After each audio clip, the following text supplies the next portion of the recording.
All right. Hello, Wristband What's City. good? This What's is DJ good? Beowvlf, good? DJing directly from Hopscotch. I have beside me Boulevards. What's up? What's up? Jamil Rashad, a.k.a. Boulevards in the building. Raleigh, North Cac. What's up? How y'all feeling? Hey. I bet everyone's feeling fantastic. We've been playing a lot of your stuff on air in preparation for this interview. Oh, man. Very excited to get into the nitty-gritty. Dope. Yeah. Heck yeah. All right, so we're going to cover this. We kind of talked about it a little bit ago. Yeah. How'd you get the name Boulevards? Well, Boulevards was going to be actually a side project, when I was coming up with it. It was going to be just Jamil Rashad. And then I had some lady friends that were British and Australian and French, and I just loved the way a woman said Boulevards. So That's for me, beautiful. So for me, I kind of was like, yo, if I'm traveling, it was kind of romantic, very seductive the way Boulevard. a woman said it. Yeah, yes, exactly. So, I thought it was good. And then another thing, alphabetical order. So B. So like when people are scrolling down their iTunes or their Spotify, yeah, it's right up there. B is to stop. So that's what we wanted to do. So yeah, that's how I wanted to do it. So you said that Boulevards was a side project, but It you're a was Raleigh at the local. beginning, How'd you get yes. your foot in the music business? How did I get to what now? Your foot in the music business. Yeah. So for me, I was always just, writing music. It didn't come. It just didn't come overnight. It took a lot of hard work. I was in a lot of punk bands and hardcore bands back in the day. That's pretty cool. I started doing like some, producing back in the day in college. But, when I came back from New York, to Raleigh, slowly started playing shows, and I released a video for Got to Go, and Capture Tracks reached out, and that was it pretty much. That was kind of like the start of like me playing shows and touring and releasing records and releasing songs and people kind of knowing who Boulevards is. And there's still a lot of work to do, but like that was pretty much the But you start. really got your name out there. I saw that you recently played in Montreal, right? Yeah, Montreal was dope. That's so dope. That was very, very humbling, man, because I'm originally from Montreal. Well, Oh, Ottawa, but I was just in Montreal for a family reunion. So when I was doing my background research on who you are, I was like, okay, he's one of us now. Montreal was cool. They showed us a lot of love. It was very unexpected. I wasn't expected to play 2 sets back to back in one night in front of 30,000 people. It was just crazy. Like it was just really, really humbling, and to have my guys from Raleigh there. Shout out to Darian, shout out to Nikki Bags, shout out to Nash. We were out there, and it was lovely, man. We felt like we belonged there, and it felt good to like be somebody from Raleigh to go there and to be playing in Montreal and showing like, yo, people from North Carolina can bring it. They Not absolutely that, can. North Carolina funk, has an incredible music scene. So it was very humbling. It felt good. So. Very humbling. Was it for a festival, or were you just playing a show it was there? Montreal Jazz Fest, like the biggest jazz fest in the world. You had like Boss Skaggs, you had Herbie Hancock. Incredible. It was a lot of Seal. You had Seal? Yeah, okay, that's a name I haven't heard in a while. But so that was dope. That was cool. But speaking of jazz, I read online that your father was a jazz R&B DJ. Is that true? Yeah. Is he still one? Nah, he retired 2 years ago. He's chilling. So not too bad. Living life at the crib, traveling. Watching football. Heck yeah. Who's his team? Philadelphia Eagles, Super Bowl champs. Eagles, go Birds. Pulled it out last night. Yeah, go Birds.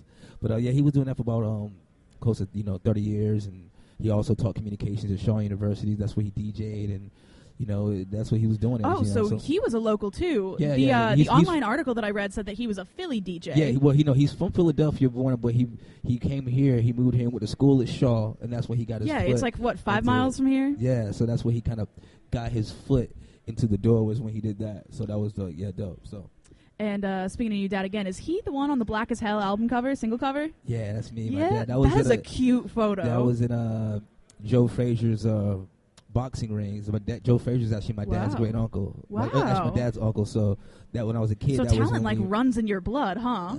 I'm not a talented boxer, if that means anything. I'm a lover, not a fighter. But yeah, that was really, really cool, because back in the day, that's where we used to go and to Joe Frazier's gym and see my cousin and see Joe, and it was cool. The picture was very nostalgic, so that's what I used it for. That it was very appropriate for that song and that cover. Yeah. It also, the song itself reflects a lot about your like self-pride and self-worth, and how you're proud to be who you are. And I think throwing it back with a photo of like you and your dad and your family lineage, it all coincides. It's fantastic. It made sense. I was trying to should I design graphic art or do something? I was like, nah, this photo is because it's more personal, and obviously it's like the pride of being a black man in America and all that stuff, you know. So yeah, that's cool. Actually, I think I really enjoyed that song. The reading when I was a freshman at NC State, the reading that we had to do for everyone incoming was it was by this author Ta-Nehisi Coates, if you know who that is. Okay. And he the entire book was his synopsis of living as a black man in America and teaching his son the lessons that he was going to grow up with. And it was a beautiful thing for me to read, and harrowing as a person who doesn't have to go through that or anything. So it was really eye-opening for me. Cool. And I just really enjoyed that whole time. I was listening to your song and thinking about the book that I read. Thank you. Absolutely. Thank you. But let's talk a little bit more about you, even though your dad sounds like a wonderful man. You mentioned a second ago you were into punk, hardcore, and metal bands. Yeah, I was into punk and hardcore. Yes, they were very short-lived, very like southern. As hardcore bands tend to be. Yeah, very southern hardcore punk when I was in school at UNC Charlotte. So like post years. Is that where you went? That's not the art school you went to, right? That's why that's why I got my art degree. Very cool. Yeah, UNC Charlotte was illustration, minor in photography. A lot of people don't know that. That's a rare fact that people don't know about Jamil Rashad, is that I been drawing since I was 4 years old and painting. What's your art style? Who is your artistic inspiration? Abstract. I like Jackson Pollock. To be honest, I love abstract, man. I love mixed media. Jackson Pollock is a very evocative painter. A lot of people can like find emotions through like the scattered way that he paints and the way he throws the paint. But a lot of people just say like, oh, it's not important. It's just he's just throwing it on a canvas. But there's so much more to that. There's so much more to that, man. I just love it. And this is the movie of him is dope. So I was just drawn to him as an artist, you know, when I was in college, and I just kind of connected with him, you know. So, because to be honest, I never really was into big of like a lot of artists. I don't know, like a lot of, you know, to me, art history was boring to me. But Jackson Pollock was, you know, an artist that I just really vibed and just he spoke to me. Yeah, so, he's a very eclectic character. I don't know if he's still alive, but I used to. I took an art history class in high school, and he was one of the artists that we focused on for like modernist pieces and things. I really enjoyed that. But musically, name some artists who inspired you. I read online that you are a big fan of Prince. Prince, but more so Rick James. Rick James. Yeah.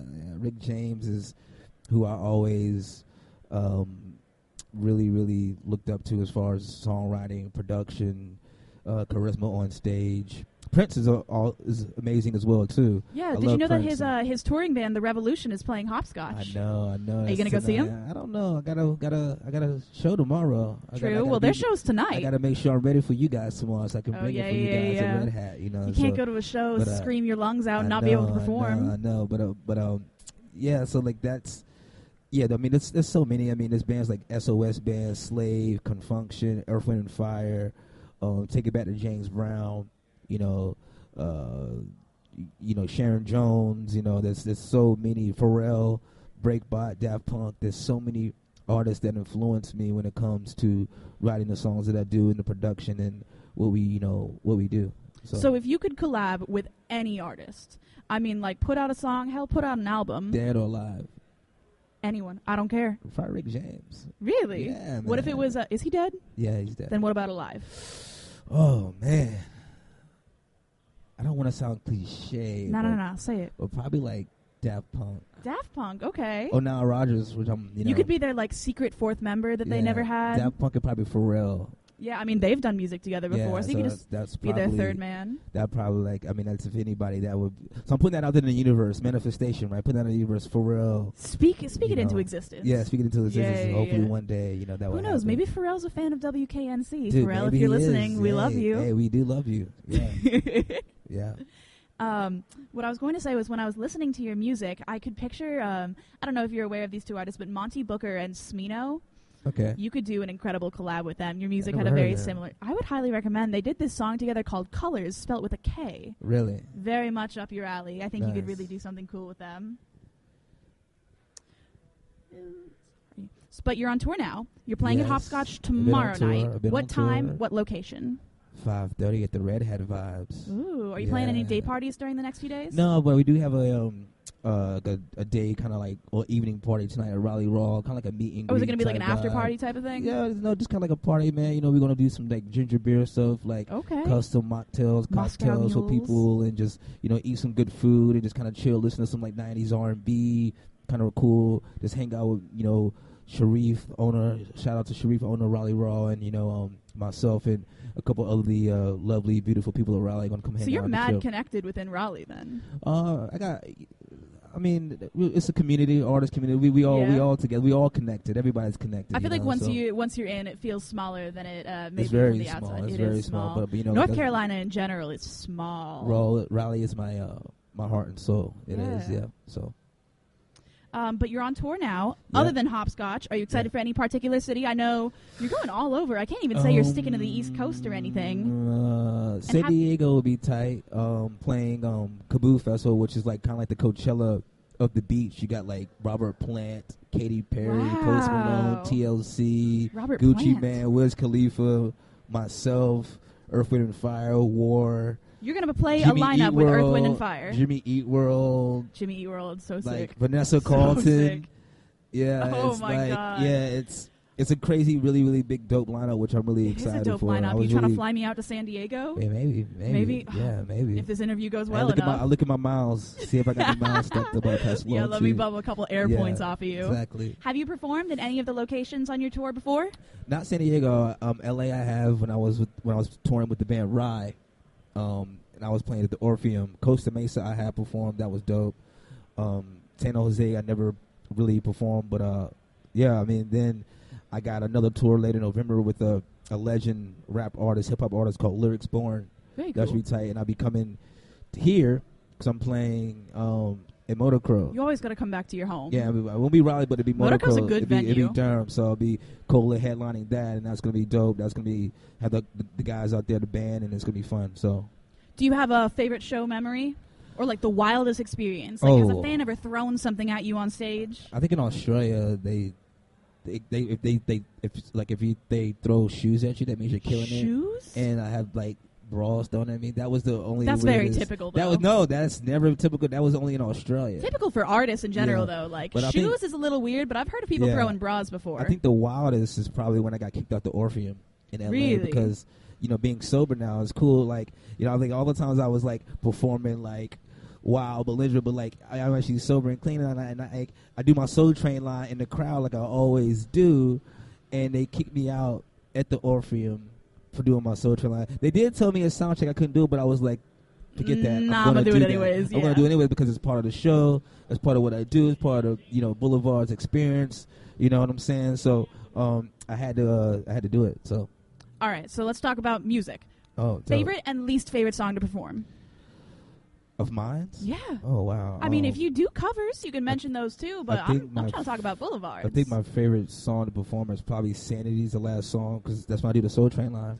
If anyone was listening about 30-ish minutes ago, it was on air. We'll probably play some more Boulevards after this interview. Don't be shy, Raleigh. I'm going to have to go have a Soul Train line at Red Hat. I want you guys to be a part of that. So. Oh, absolutely. I'm going to be at that show, so I can guarantee you that crowd's going to get excited. Yeah, it should be fun. Least favorite? I don't really have a least favorite song. I mean, like, for example, I got to interview Obituary. I don't know if you're aware of that metal band. A little while. Ooh, that was a sound in the distance. Feedback. But I got to interview Obituary, Trevor from Obituary, and he said that his least favorite song to perform was Slowly We Rot because they play it every single night, and it's just become tiring to him. Yeah, do you have a song like that? I play all. I like playing my songs. You know, I mean, you should. I mean, I guess I have some. I guess a song, maybe What's Real. Yeah, but What's Real of my second record. I don't really like. I mean, I play it, but it's not really. But the fact that you had to dig to find a song that you don't like, that's cool. Like one of my I was Googling some of your music videos. I checked out a couple videos of your live sets, and they're always high energy, high performance. Man, you keep it pedal to the metal funk. Absolutely. So the fact that you're always having fun shows in the fact that you don't have a least favorite song to perform. Yeah, we play loose on stage, man. I don't like, a lot of people talk about live shows being tight. I mean, we're tight to a certain extent, but I like playing loose, man, because that's why it's called live shows. Anything can happen, right? It's interesting that you say you like to play loose because I read that I read online, I think it was an interview with I don't know, I can't remember that magazine name, but they said that you drew a lot of your techniques from hardcore and metal because it was tight and it was kept together. What I mean by that is the energy, right? When I used to go to those hardcore shows, those punk shows, the energy was always electrifying. It was always infectious. It was always addicting. You know what I'm saying? So like, it's all the emotion. Yeah, the emotion. So like when I used to see these hardcore bands play to me was really, really inspiring. It was really, really lovely. So that's where I kind of like got that, I guess that energy, that inspiration from. Because their musicianship is really, really tight. It is. But, when it comes to our guys, we were tight to a certain extent. But like I said, when I see some of my favorite artists like Future Islands or, Mac DeMarco, those guys, and a couple other like, bands that I see, they play loose, man. This is like, Phoenix, they play really, really loose on stage, So like I said, that's why they call it a live show. It's supposed to be imperfect. It's not supposed to be perfect, you know what I'm saying? So when it comes to be perfect, that's when it takes. That's when we talk about records, And I mean, to a degree, it's pretty impressive to go see a show that's been rehearsed and performed. Like all those big names, like they're doing like world tours, like, oh God, I don't know why. For example, like Ariana Grande, she rehearses every set that she does, and it's the same every time, which is impressive to say the least, because she has to memorize all those routines. But just having like an organic, like grassroots flow to your performance, making everything unique. Yeah, we rehearse, and I want to practice the music. Yeah, we practice, but it's not planned, I guess. Yeah, I mean, like the sets are always planned, but I'm never one of those guys that have like a sheet of my set list. Oh, you don't give them out to the crowd afterwards? Because things change. I might say, let's just do another song. Like, that's the thing I'm really, really grateful for. It's what you're feeling, yeah. Yeah, that's what I'm saying. It's about feeling. That's why I'm really grateful to have the guys that I play with, because we can switch to any song. Like, if I be like, yo, let's do this song and I do this, they're like, okay, that's good. It's dope. You know what I'm saying? What's good? Yeah. That's what funk music is about. It's like kind of like punk. It's like on the fly. It's not really. When we go to live show, it's all about feel. Yeah, there is a lot of overlap between punk and funk. Yeah, and we talk about it. And we talk about it. We're like, yo, are you feeling this track? Should we do this track?